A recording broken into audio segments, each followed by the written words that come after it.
Now the art and architecture we will discuss here. Generally you have seen that the religions can be distinguished on the basis of buildings also.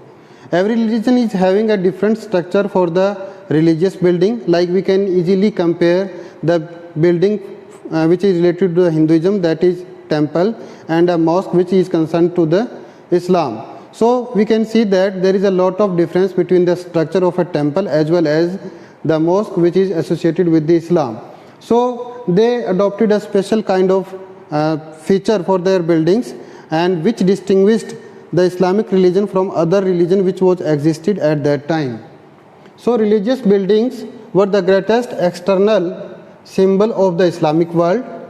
Mosques, shrines, palaces, tombs, caravanserais and hospitals from Spain to Central Asia. So these are the areas from Spain to Central Asia once occupied by the Central Islamic land. So we can see that there is uniformity of the buildings which have been constructed in these regions, and mainly these buildings contains arches, domes, minarets and open courtyard.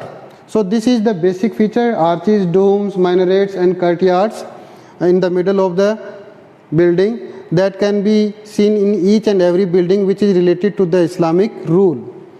The same pattern of construction of building built around the central courtyard, that is called the Iwan, appeared not only in the mosque and mausoleum, they are also found in the caravanserais, hospital and palaces. Initially this kind of feature was adopted for the mosque itself, but later on this kind of the architecture was also used for construction of caravanserais, which is generally constructed for the rest of the caravans who used to move from one place to another place, and mainly these were the traders. So the traders used to stop at the caravanserais. So the feature of the caravanserai was also the same as it is of the mosque. Hospitals and the palaces which used to be constructed at that time, they were also containing these kind of the features, that is the arches, domes, minarets and the open courtyards. A wide variety of illumination techniques were introduced to enhance the beauty of the book as well as the building. So they used to decorate the buildings and the book, and a wide variety of techniques were used to illuminate or to glorify or to make it look better. And these techniques were generally the floral design. You can see that on the Islamic building and on Islamic literature there are the designs of the flowers based on the idea of garden, and these were also used in the building as well as in the book illustration. Generally the picture of the animal and human being is not depicted on the building and the books, because it is prohibited in Islam, and generally we will see that there are only the paintings which is related to the creepers, trees and flowers. You can see from this image also. So this kind of illumination is generally found, and this is also found on the wall of a building, and this is the image of Kirbat al-Mafiyar desert place that is in Palestine. So this kind of places used to be constructed at that time, and these are the palaces where the king used to rest when he used to be on the hunting expedition or on special expedition in that particular area. And these houses or these palaces were also built in the same manner as the mosque is built, and these used to be very, very beautiful palaces.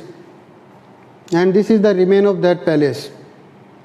You can see that here it is further a palace, and the name of the palace is Qasr Amra, and that is also a desert place, and it is in Jordan. So this is the palace, and these are the walls of that palace which has been well decorated. And in some of the walls you can see that there are human paintings, but these are prohibited in Islam, but still these were used for the decoration by the Umayyads. And we have discussed that Umayyads were not following the exact rule which were prescribed in the Sharia, and that led to the decline of Umayyad dynasty also. So they painted such kind of imagery on these places, and these are the desert palaces which were used by the ruler while he used to be on that area, in that area for an hunting expedition or for some other reason. Now, in the end, we will discuss that what changes took place with the passage of time in the Islamic society. First of all, we will understand the society, politics and community. These are the three basic things which played the most important role in the Islamic rule. Religion was governing the community and as well as the politics. So they were interrelated to each other, and you can see that the circles are joining each other. So they were combined with each other. That was the first stage of the Islamic rule. In the beginning, the situation was like that. But with the passage of time, politics became different. Like in Umayyad dynasty, we discussed that they did not follow the rule which has been prescribed in the Sharia. So politics became a different thing, and religion and community get more closer.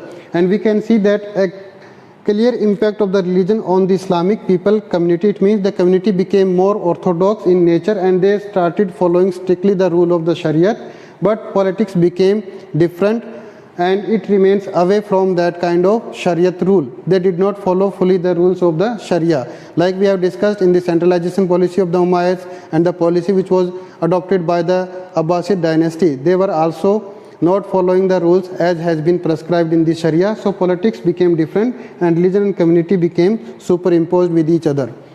So the best situation which may come in the years to come, that these two circles should also be separated and community and religion should be a separate circle, and that could only happen when Islam will not remain orthodox, and that would be the ideal situation.